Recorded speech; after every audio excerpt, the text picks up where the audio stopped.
এই যে মিস, সুগা ভাই কি বাসায় আছে? হঠাৎ পিছন থেকে কারো কথা শুনে ঘুরে তাকালো আয়ু। লম্বা চওড়া শ্যামবর্ণের এক যুবক হাসি মুখে তাকিয়ে আছে তার দিকে। তবে ছেলেকে চেনে না সে, কখনো দেখেছে বলেও মনে হচ্ছে না। হবে হয়তো পার্টির লোক, কোনো প্রয়োজনে সুগাকে বাড়িতে খুঁজতে এসেছে। লোকটা জবাবের আশায় মুখের দিকে তাকিয়ে আছে দেখে সে ছোট করে জবাব দিল, জি মায়া বাসাতেই আছে। ডেকে দেওয়া যাবে? কথা ছিল, বলবেন হবা এসেছে। নামটা শুনে কেন যেন আর হাসি পেল। এত সুদর্শন ছেলের সঙ্গে নামটা বড্ড বেশি বেমানান লাগলো। কারণ নামে কটু কথা বলা ঠিক না, এগুলো বাজে অভ্যাস। তাই সে মনকে থমকে সম্মতি সূচক মাথা নাড়িয়ে ভিতরে চলে গেল। এদিকে ক্লাসের সময় হয়ে যাচ্ছে, প্রথম ক্লাসটা ধরতে পারবে কিনা কে জানে। সে দুটো পায়ে দোতলায় উঠে সুগার রুমের দরজায় নক করলো। ভাইয়া, ভাইয়া শুনতে পাচ্ছ?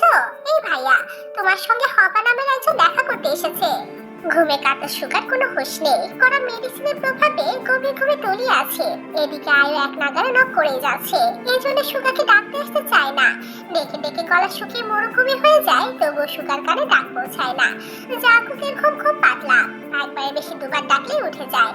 আর সুগার মহিষ টাইপের, ঘুমালে দিন দুনিয়া ভুলে যায়। সকালবেলা হুট করে কারো রুমে প্রবেশ করা উচিত না, তাই আবার ডাকলো। বেশ কয়েকবার ডাকার পর সুগা ঘুম ঘুম চোখে বেরানো দরজার দিকে একবার তাকিয়ে ভিতরে ঢোকার অনুমতি দিল। আর রুমে ঢুকতে ঢুকতে হাত ঘড়ির দিকে তাকিয়ে ব্যস্ত হয়ে বলল, ভাইয়া তুমি নিচে যাবে নাকি ওনাকে উপরে পাঠাবো? আর কথা বলছিস? হবা নামের একজন তোমার সঙ্গে দেখা করতে এসেছে, বাগানে দাঁড়িয়ে আছে। হবা কে? চিনলাম না তো। আমিও চিনি না, কখনো দেখিও নি। হবে হয়তো তোমার পার্টির লোক, তুমি বললে উপরে পাঠাবো। আচ্ছা পাঠিয়ে দে। তা কোথাও বের হচ্ছিস নাকি তুই? ক্লাস আছে আমার। কখন ফিরবি? ক্লাস শেষ করে ল্যাবে যাব, দেরি হতে পারে। তেজিমিনের ক্লাস নেই, যাবে না ওরা? যাবে, রেডি হচ্ছে। আমি আসি ভাইয়া, খুব লেট করে ফেলেছি আজ। আচ্ছা যা, এই শোন টাকা নিয়ে যা, বাইরে কখন কি দরকার হয় বলা যায় না। এ কথা বলে সুগা 1000 টাকার নোট এগিয়ে দিল। সে ভাই থেকে টাকা নিয়ে মিষ্টি হেসে বেরিয়ে গেল।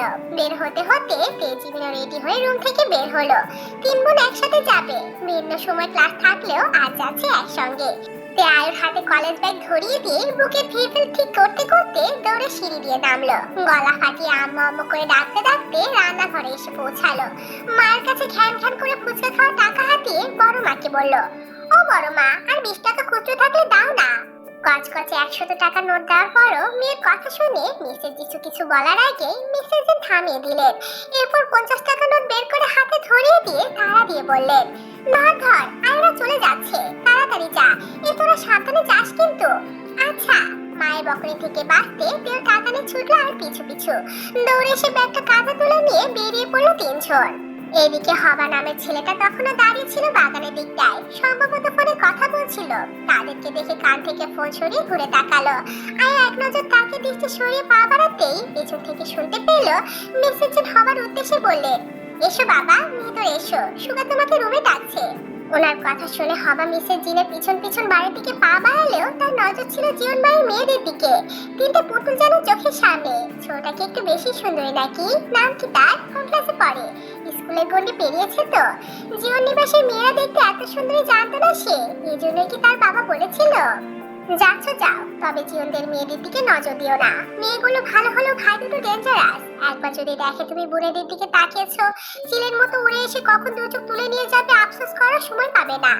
তাই নাকি? এত সাহস তাদের? আর তাদের বিশেষত্ব তারা ছাড় দেয় কিন্তু ছেড়ে দেয় না। তুমি একটু বেশি বেশি বলছো বাবা। কই, তাদের নামে এমন কিছু শুনিনি কখনো। বোকারা কথা রটাতে পছন্দ করে, আর বুদ্ধিমানরা গোপনে কাজ সারে। তারা সমাজে সম্মানিত ব্যক্তি, সামান্য আচরণ গায়ে লাগতে চায় না। আর সুগা রাজনীতির মানুষ, সে বাড়িতে ভদ্র কিন্তু বাহিরে আস্ত হয় না।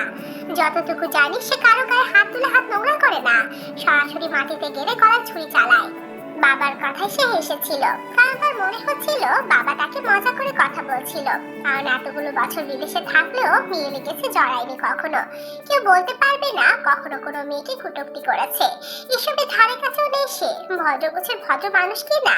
তাছাড়া সুগা ভাই তার বড় বোন মমর স্কুল ফ্রেন্ড, দেখা হয়েছে বহুবার। সেই সূত্রে অল্প স্বল্প চেনা জানা আছে সুগার সঙ্গে। সেও জানে সুগার জাঙ্কুক কেমন, জাঙ্কুক সুগাও জানে সে কেমন। মনে মনে এসব ভাবতে ভাবতে সে মিসেস জিনের সঙ্গে সুগার রুমে এলো।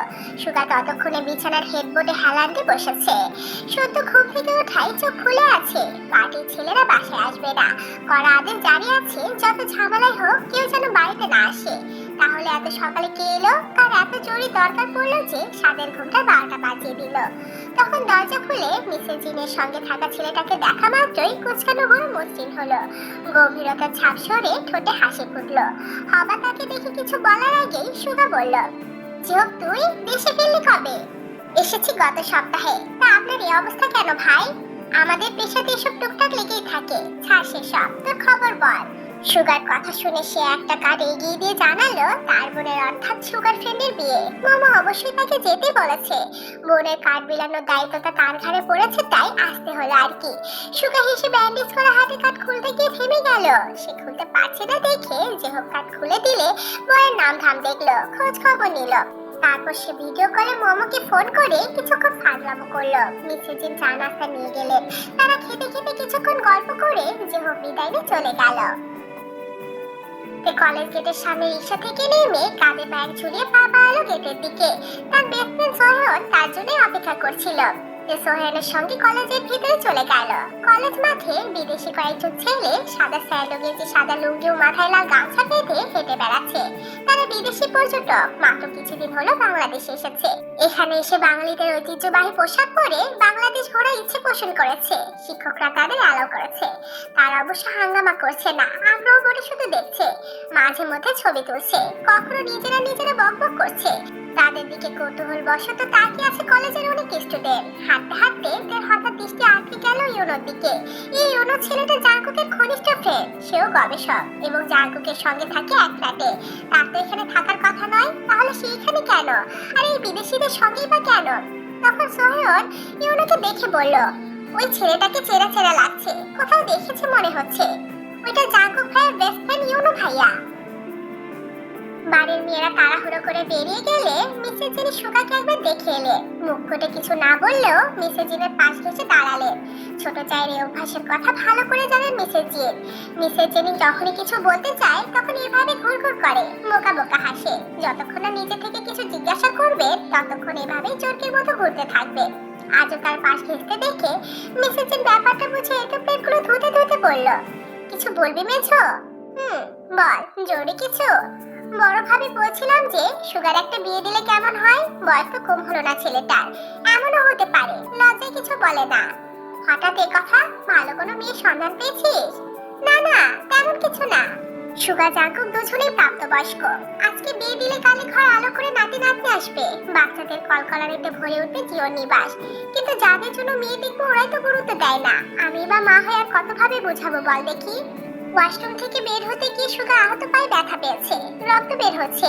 একটা বউ থাকলে সেবা যত্ন করতে পারতো। এত বড় ছেলের কখন কি লাগে আমরা কি বুঝবো? বুঝলেও ছেলেটাও তো লজ্জায় কিছু বলে না, ডাকে না আমাদের। মিসেস জিন দীর্ঘ শ্বাস চেপে দুপুরে রান্নার জন্য সবজিগুলো বুয়াকে কাটতে দিয়ে জবাব দিলে, এবার জাঙ্কুক ফিরুক, দেখি ওকে দিয়ে সুগার সঙ্গে কথা বলাবো। তোর বড় ভাই তো রাগে দেখতেও চায় না ছেলেটাকে, কিছু বললে আমাকে উল্টো খিচমিচ করে ওঠে। এদের বাপ ছেলে টন্ডে আমি মাঝখানে পড়াচ্ছি। না পারি স্বামীর কথায় সাপোর্ট দিতে, আর না পারি ছেলেদের যুক্তির কাছে হার মানতে। পছন্দ টছন্দ থাকলে তো বলে না।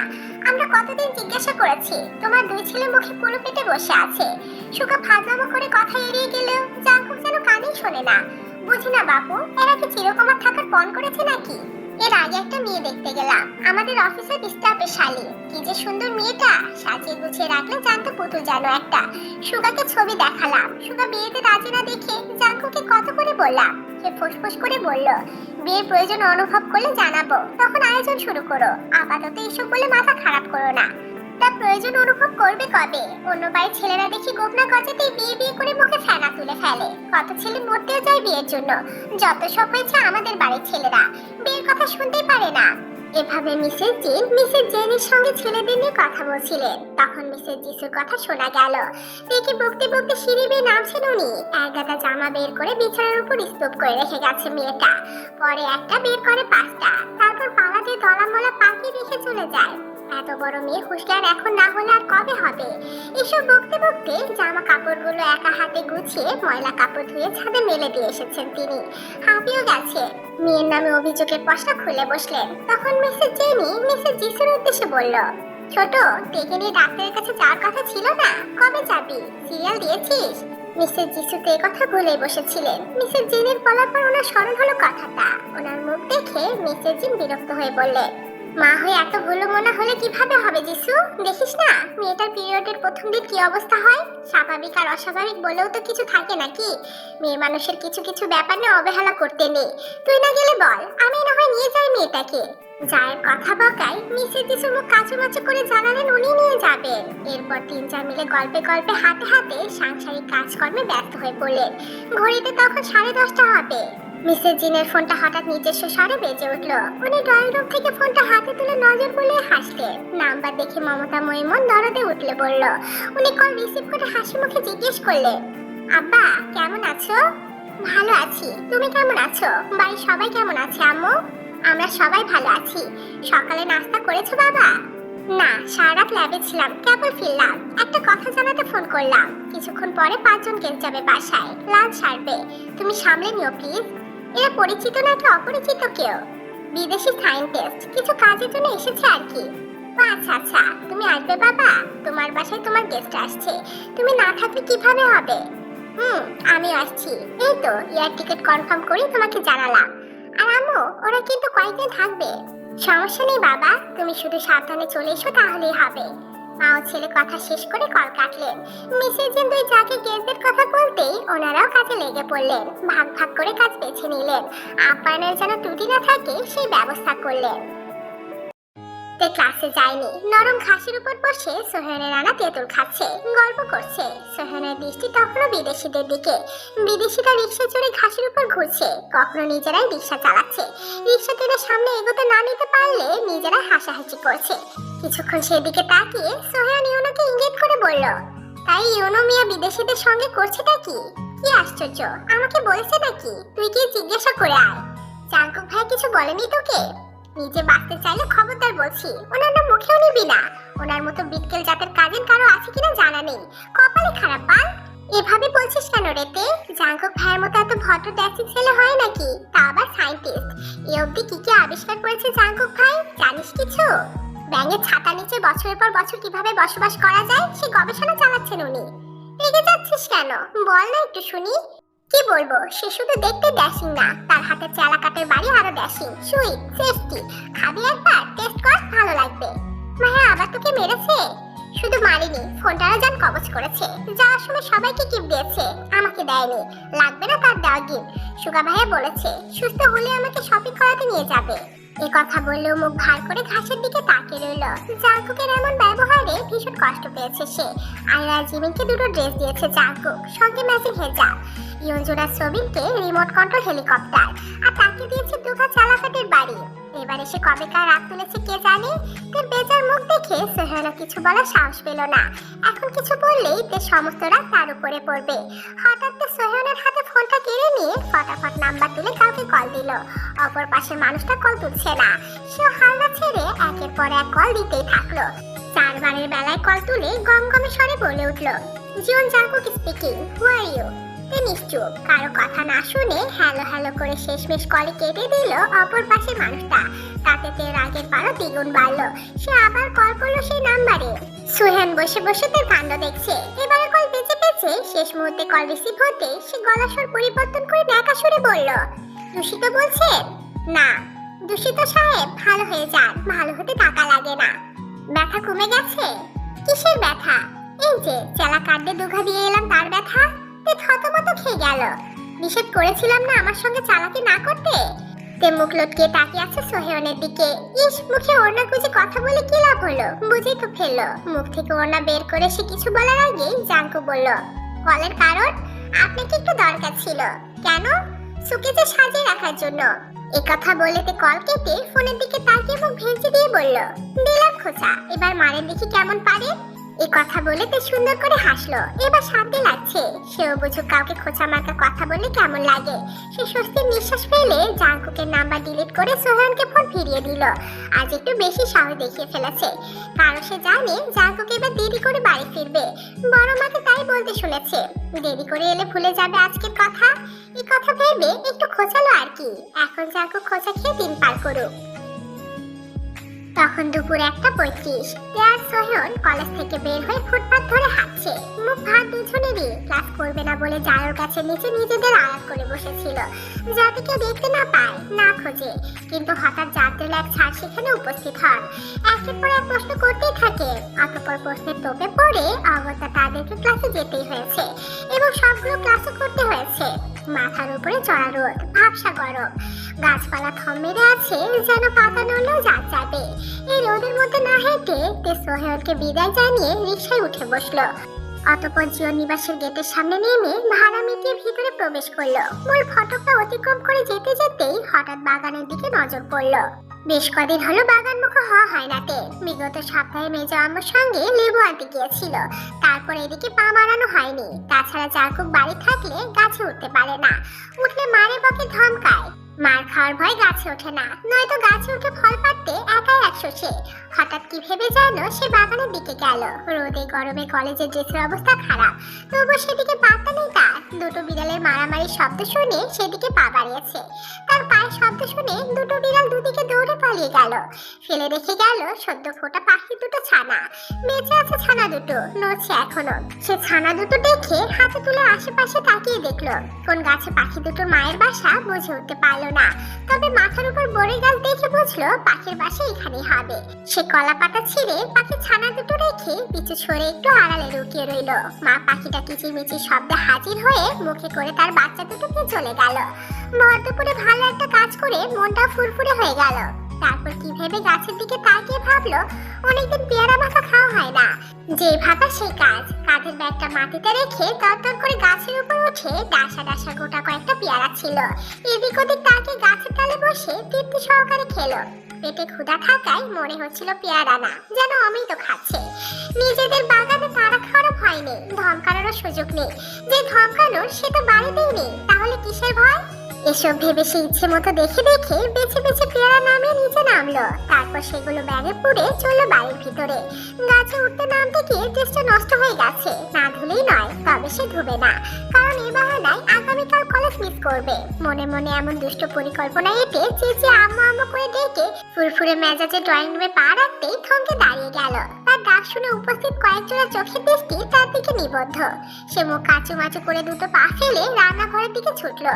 বিদেশিরা এখানে কেন? সে রান্নাঘরে গিয়ে মা চাচিদের ব্যস্ত হাতে খাবার রেডি করতে দেখে বুঝলো তারা গেস্ট হয়ে এসেছে। তাদের জন্য রান্না হয়েছে হরেক পদের বাঙালি আইটেম। রান্নাঘরের দরজায় তাকে দেখে মিসেস জেনি আস্তে করে বলল, এ কি অবস্থা তোর? কলেজ থেকে ফিরলি নাকি যুদ্ধ করে?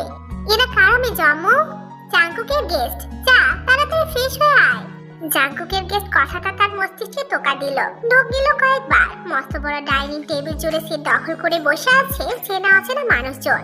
সে কথা বাড়ালো না। পরনের ড্রেসের হাল দেখে পেয়ারাগুলো রান্নাঘরে রেখে গুটি গুটি পায়ে এগুলো সিঁড়ির দিকে। এমনকি সিঁড়িতে উঠতে উঠতেও ঘাড় ঘুরিয়ে পিছনে তাকিয়ে দেখতে দেখতে রেলিং ধরে উঠছে। ভয় কাজ করছে। যার গেস্ট সে কি বাসে এসেছে নাকি? যদি আসে তাহলে মার খাওয়া ফরজ হয়ে গেছে। আজকে মার খাওয়া থেকে কেউ বাঁচাতে পারবে না। আজ বুঝে আধমরা হতেই হবে। এসব ভাবতে ভাবতে সে দাঁত দিয়ে নখ খুঁড়তে খুঁড়তে সিঁড়ি পেরিয়ে আয়ের রুম বরাবর আসতেই দরজা খোলার শব্দ শুনলো। জাঙ্কুকের রুমে দরজা খুলেছে দেখে সে তড়িঘড়ি করে লুকাতে গিয়েও জাঙ্কুকের মুখোমুখি পড়েই গেল। এভাবে তাকে দৌড়াতে দেখে জাঙ্কুক ভ্রু কুঁচকে দাঁড়ালো। আপাত মস্তক দেখে, বিশেষ করে ড্রেসের হাল দেখে শীতল চাহনি নিক্ষেপ করে বলল, গাছে উঠেছিলি? মুখ কাছামাছি করে নত মস্তিষ্কে কেবল মৃদুভাবে মাথা নাড়ালো। জাঙ্কুক কিছু বলল না, শুধু ভ্রুজোড়া কুঁচকে তাকিয়ে রইল। রোদে চোখ মুখে কি অবস্থা করেছে। মোদ্দা কথা, ভর দুপুরে গাছে ওঠে কেউ, পরে হাত পা ভাঙলে কি হতো? তাকে নিশ্চুপ দেখে তে আর চোখে একবার দেখে মিনমিন করে বলল, মগডাল থেকে বাবুই পাখি দুটো ছানা পড়ে গিয়েছিল।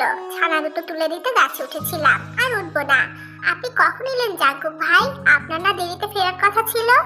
শোকেজে সাজানো তলব করে ভুলে গেলে চলবে? তোর এত আগ্রহ দেখে দেরি করিনি, কাজকর্ম ফেলে চলে এসেছি।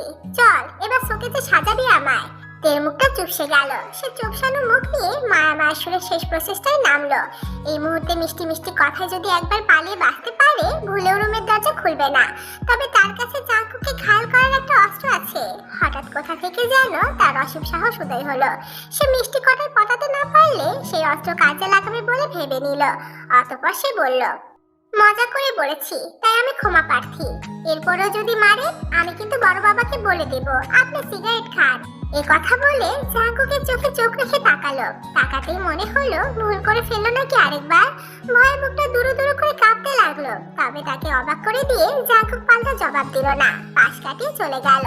তার খুশি এবার দেখে কে? সে গাল ভর্তি হেসে শত্রুকে পরাজিত করার খুশিতে নাচতে নাচতে গাইতে গাইতে তার রুমে চলে গেল। ভেবেও নিল এবার থেকে জাঙ্কুক মারতে এলে এই হুমকিটাই দেবে সে। জিমিনের ফোনটা সে তখন থেকে বেজেই চলেছে। সাইলেন্ট থাকায় ঘুমের বিভোর জিমিন কিছুই টের পাচ্ছে না। এতবার কল করে জিমিনকে না পেয়ে সোহেন এবার আয়কে কল করলো। আয় সোহেনের নাম্বার দেখে তের হাতে ফোন ধরিয়ে দিয়ে নিজে পড়ায় মন দিল। তে ফোন কানে ধরে আয়ুর রুম থেকে বেরিয়ে ধীর পায়ে বেলকনির দিকে এলো। সোহেনের নাক টেনে কান্নার শব্দ পেতেই সে ভ্রু কুঁচকে জিজ্ঞেস করলো, কি রে কাঁদছিস কেন? তোর ফ্যাচর ফ্যাচর কান্নার শব্দ শোনাতে কল করেছিস? আমার তো বন্ধ হয়ে আসছে, কাঁদতে কাঁদতে আমি শেষ। সূর্যের সঙ্গে কেন এমন হলো, কেন? এই কথা শুনে তে মস্তিষ্কে জোর খাটিয়ে মনে করার চেষ্টা করলো তুর্যকে। এই নামের কাউকে চিনে বলে মনে পড়ছে না তার। তবে সোহেন কাছে মানে আপনজন হবে হয়তো, তাই সে সান্ত্বনা দিতে বলল, থাক কাঁদিস না, আমরা কেউ সারা জীবন বেঁচে থাকার জন্য আসিনি, আমাদের সবাইকে মরতে হবে। তুর্য মরেনি রেতে, সে তিথির চোখের সামনে অন্য কাউকে বিয়ে করে বাসর সেরেছে। ভাবতে পারছিস কতটা কষ্টে? বাল, কে তুর্য কে তিথি? কার কথা বলছিস তুই? এমনিতে মোড অফ, খবরদার বলছি, মাথা খাবি না আমার। ক্লিয়ার কার কথা বল, নয়তো দূরে গিয়ে মর। নিজের জীবনে সুখ নিয়ে আসছে অন্যের দুঃখের কাহিনী শোনাতে। তের বিরক্ত মাখা কথা শুনে সোহেল চুপসে গেল। কান্নাকাটি অফ করে জানালো সে কলেজ থেকে ফিরে কাজে রিলেটেড উপন্যাস পড়ে শেষ করেছে। উপন্যাসের নায়ক ভুল বুঝে আরেকজনকে বিয়ে করেছে। নায়িকার সামনে বউনে বাসর ঘরে ঢুকেছে। তিথি ও তুর্য ছিল কাজিন। মূলত বাড়ির কেউ জানতো না তারা একে অপরকে ভালোবাসে। চমৎকার একটি উপন্যাস। তবে উপন্যাসটি স্যাড এন্ডিং। বিচ্ছেদের এন্ডিং মানতে না পেরে সোহেল কেঁদে কেটে একাকার অবস্থা। এদিকে মন দিয়ে পুরো কাহিনী শুনে তেরো মন খারাপ হলো। সে বলল, ওটা আমিও পড়বো, কাল দিয়ে যাস তো বইটা। আগামীকাল কলেজে যাবি? না, সকালের দিকে আমার সঙ্গে ডাক্তারের কাছে যাব। আচ্ছা, তাহলে বিকেলে আমি তোর বাসায় যাব। শোন, তোর কাছে যতগুলো কাজের রিলেটেড উপন্যাস আছে তুই সবগুলো নিয়ে আসবি। এই জনের উপন্যাস খুব ভালো লাগে আমার। আচ্ছা। তারপর সে কথা বলে কল কেটে সামনে তাকালো। হঠাৎ তার মনে হলো সে ছাড়াও এখানে কেউ আছে। কিন্তু কে? কে তার কথা শুনছে লুকিয়ে লুকিয়ে? কি মনে করে সে পিছনে ঘুরতে দেখে একটু দূরে জাঙ্কুক দাঁড়িয়ে আছে। চোখে শীতল চাহনি। যা, এখন কি হবে, কি করে বলবে? সে যা ভাবছে আদৌ সেরকম কিছু নয়। কদিন ধরে চাপার আগের তোপে জাঙ্কুকের মনটা বিষিয়েছিল। ভেবেছিল তেকে আর কখনো শাসন করবে না, মুখে বারণ করলেও গায়ে হাত তুলবে না। যে তার শাসনকে সবসময় বাঁকাভাবে গ্রহণ করে, চাচাতো ভাই বলে যাতা বলে, তাকে শাসন করার প্রশ্নই আসে না। কিন্তু এই মেয়ে ভীষণ খাট্টারা। সে যেন মুখিয়ে থাকে তাকে রাগিয়ে দেওয়ার জন্য। করেও তাকে রাগানোর মতোই কাজকর্ম। যেমন আজকে সকালে ফোন দিয়ে যা ইচ্ছে তাই বললো। কেন বললো, কি কারণে বললো সেও জানে না। তার অহেতুক কল ভালো মেজাজটা বিগড়ে দেওয়ার জন্য যথেষ্ট ছিল। সকালের ঘটনার পর ভেবেছিল এসে দু থাপ্পড় বসিয়ে দেবে, কান্ডেলে লম্বা করে ভদ্রতার জ্ঞান শিখিয়ে দিবে। কিন্তু বাসায় গেস্ট থাকায় ভেবেছিল আপাতত থাক। তখন তার করা অপরাধের সাথে মওকুফ করলেও এখন হাতখানা মিশমিশ করছে, অনবরত থাপড়াতে ইচ্ছে করছে। বেয়াদবির একটা লিমিট থাকা দরকার। বাসায় বাহিরে গেস্টরা উপস্থিত রয়েছে, তারা যদি ভুল ক্রমে এসব শুনে কি ভাববে? ফ্রেন্ডদের কানে গেলেও মজা নিতে বিন্দু পরিমাণ কার্পণ্য বোধ করবে না, বরং ওরা নিজ দায়িত্বে রটিয়ে দিবে যা হবার না সেসব কথা। তাই আচমকা জাঙ্কুককে দেখে জোরপূর্বক হাসলো। মাথা চুলকে তার লম্বা বেনুনি নড়াচড়া করে কিছু বলার জন্য শব্দ খুঁজলো, কিন্তু কি বলবে বুঝে উঠতে না পেরে এদিক ওদিক তাকিয়ে বলল, কলা খাবেন জাঙ্কুক ভাই? বাবা এনেছে, কি যে মিষ্টি খেতে। তো কেন মনে হলো আমি কলা খাওয়ার জন্য দাঁড়িয়ে আছি? না মানে আমি খাবো তাই ভাবলাম আপনাকেও সাধি। তোর বাপ এনেছে, তুই বেশি করে খা। আচ্ছা, গিয়ে খাই তাহলে। ফোনে কি যেন বলছিলি? তে দুঢক গিলল আর চোখে দেখেও নিল জাঙ্কুক রাগান্বিত চাহনিতে তাকিয়ে আছে। মনে হচ্ছে ঠাস করে মেরে বসবে। সেও বুঝলো ছাড় পাবে না, তাই কৈফিয়ত দেওয়ার সুরে আমতা আমতা করে বলল, উপন্যাসের কথা বলছিলাম। আমি তোর কাজিন হয় রাইট? উপন্যাস পড়ে কি হবে? আমি সিঙ্গেল, চল প্রেম করি। না, না কেন? আমি কোন দিক থেকে কম? কাজের লাভ যখন এতই ভালো লাগে তাহলে সমস্যা কি? কি ভেবেছিস আমার সঙ্গে প্রেম করলে তোকে লিপস্টিক কিনে দিতে পারবো না? তেমু কাচুমাচু করে মেঝের দিকে তাকিয়ে আছে। জাঙ্কুকের কথার জবাব খুঁজতে ব্যস্ত সে। তবে মুখ ফুটে না বললেও সে মনে মনে জবাব ঠিকই দিল। আপনার মতো হিটলার প্রেমিক চাই না আমার। আপনি এমন এক পুরুষ যাকে ভালোবাসি বললেও থাপ্পড় দিয়ে বলবেন বেয়াদব। বললি কেন ভালোবাসি? ভালোবাসে বলে বেড়ানোর জিনিস। এখনই কান ধর ধর বলছি, নয়তো চালা কাটতে মেরে তোর পা ভাঙবো আজ। মনে মনে চিৎকার করে এই কথা বললেও মার খাওয়ার ভয় মুখে বলা হলো না। তাকে চুপ থাকতে দেখে জাঙ্কুক এক করে রাখা ঝুল ছাড়া ঝাড়ুটা নিতে গেলে তে বেলকুনির সঙ্গে ছিটে দাঁড়ালো। চোখ মুখে তীব্র ভয়। সে এবার ভয় ভয় জবাব দিল, কাজিন রিলেটেড বই দূর, জীবনে উপন্যাসের নাম মুখে নিব না। কেন? তোর না ভালো লাগে?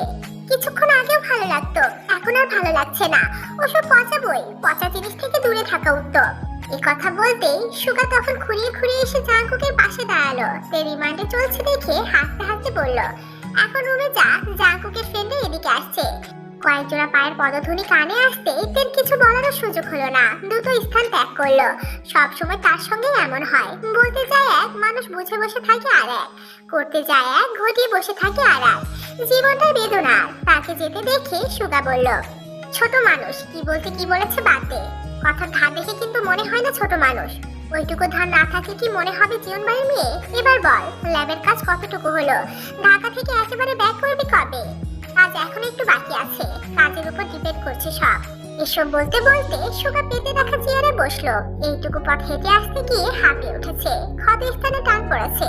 এই অবস্থায় বাইরে যেতেও পারেনি কয়েকদিন ধরে। দলের ছেলেপুলেরা ওইদিকে আরে কাণ্ড ঘটে বসে আছে। যত ব্যথায় থাকুক আর সন্ধ্যায় একটু বের হতেই হবে। জাঙ্কুক নিজেও ভাইয়ের পাশে বসে জানালো ল্যাবের কাজ সম্পর্কে। জিও নিবাসের উল্টো পথ ধরে এগোলে একটা নির্জন রাস্তা দেখা মিলে। রাস্তার দুই ধারে গাছ আর জঙ্গল। সেখানে মাটির নিচে তৈরি করা হচ্ছে জাঙ্কুকের পার্সোনাল ল্যাব। সেখানে থাকবে মানব কল্যাণে কার্যরত নিত্য নতুন আবিষ্কার। বিদেশিরা মূলত এসেছে ল্যাব পরিদর্শন করতে। কাজ প্রায় শেষের দিকে। যদি এই ব্যাপারে সুগা ছাড়া বাড়ি কেউ তেমন ভাবে জানে না, কারণ ল্যাবটা সম্পূর্ণ গোপনীয়তা দেখে তৈরি করা হয়েছে। নিজ স্থানে এমন ভাবে কাজ করা হচ্ছে কেউ খুনাক্ষণ টের পাবে না ল্যাব রয়েছে। জাঙ্কুক ঢাকা থেকে খুব তাড়াতাড়ি ব্যাক করবে, কারণ এক নতুন আবিষ্কারের ভূত মাথায় চেপে বসেছে। যতক্ষণ না সে কাজে হাত দিবে তার স্বস্তি মিলবে না, কিছুতেই না। দুই ভাই আলোচনার মাঝে ইউনো লিজকসুক আর চ্যানুয়েল এসে ধপ করে বসলো। ইউনো ফসফস করে জানালো লিজকসুক থাকলে সে আর থাকবে না। বন্ধুর কথা শুনে জাঙ্কুক ভ্রুকুচকে পকেট হাতে 100 টাকা নোট বের করে দিয়ে বলল, ধর। ইউনো টাকা ধরে হতবাক হয়ে তাকিয়ে আছে। তাকে এভাবে তাকাতে দেখে জাঙ্কুক বলল, বসে রইলি যে, যা। আমি রাগ করে বলতে পারি, তাই বলে সত্যি সত্যি চলে যেতে বলবি? এই তোর বন্ধুত্ব? বন্ধু শখ করে একটা ইচ্ছা প্রকাশ করলো। আমি তার ইচ্ছাকে সম্মান দেখালাম। এখানে ইমোশনাল হওয়ার কি আছে?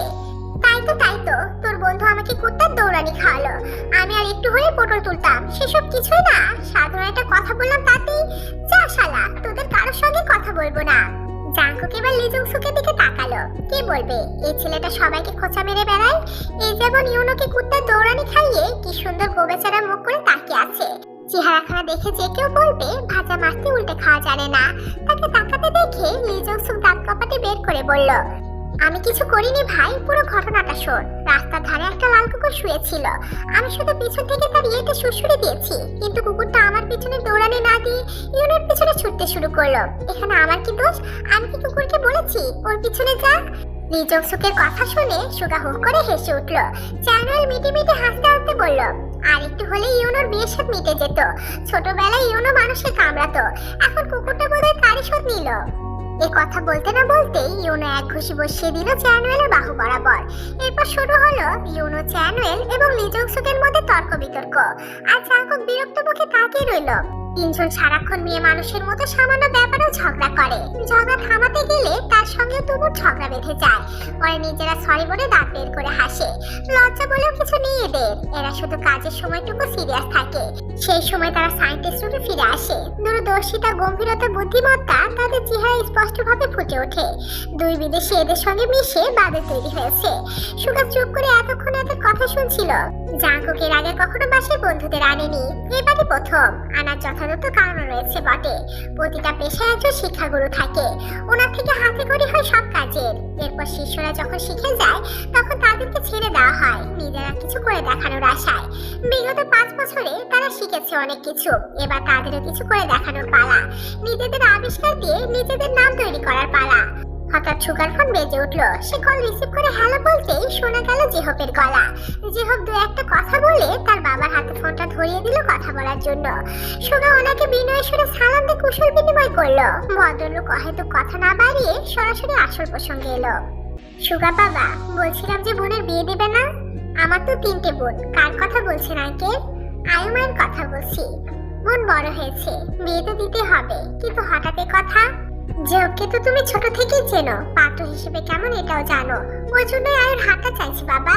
আমার বোনের ইচ্ছে ডাক্তারি পড়ার, আমরাও চাই ও ডাক্তার হোক, তাই ওর বিয়ের কথা ভাবছি না আপাতত। ওর পড়া নিয়ে আমাদের বাড়ি থেকে কোনো সমস্যা হবে না, এইটুকু গ্যারান্টি দিতে পারি। ঠিক আছে, আমি বাসায় সবাইকে জানিয়ে আপনাকে জানাবো। ঠিক আছে, অপেক্ষায় রইলাম। সুগা কলটা কেটে জাঙ্কুকের দিকে তাকালো। আয়ুর বিয়ের প্রস্তাব এসেছে বুঝতে বাকি নেই কারো। তারপরে সুগা জাঙ্কুককে জিহপের ব্যাপারে যতটুকু বলা যায় বলল। জাঙ্কুক জিহপকে ভালো করে চেনে, ভদ্র ছেলে, দেখা হলে কথা বলে। অবিবাহিত বোনেরা বাসায় থাকলে প্রস্তাব আসবে, এটাই স্বাভাবিক। তবে ছেলে যতই ভালো হোক, বোনের অমতের বিরুদ্ধে তারা যাবে না, কারণ বোনেরা পানিতে পড়ে নেই যে প্রস্তাব পেলে বিয়ে বিয়ে করে লাফাতে হবে। তাছাড়া তাদের 3 বোন 3 ধরনের।